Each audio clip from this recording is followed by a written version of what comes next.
একটা সময় পরে দেখবি হাত থেকে পেন্সিলটাকে সরিয়ে পেন ধরিয়ে দেওয়া হয়। কেন কি? তুমি এখন বড় হচ্ছ।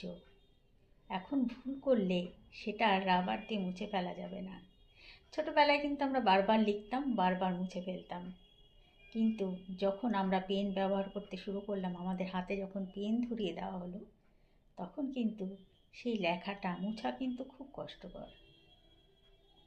ছোটোবেলায় কিছু ভুল করলে সবাই বলতো, ও তো ছোটো বাচ্চা, ভুল হয়েছে, কিছু করার নেই, ক্ষমা করে দিতে হবে।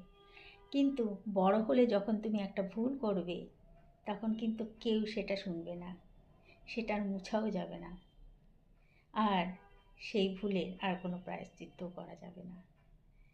এমন কিছু করো না যাতে তোমাকে ভুলের জন্য সারা জীবন ভুগতে হয় বা অনুশোচনা করতে হয়।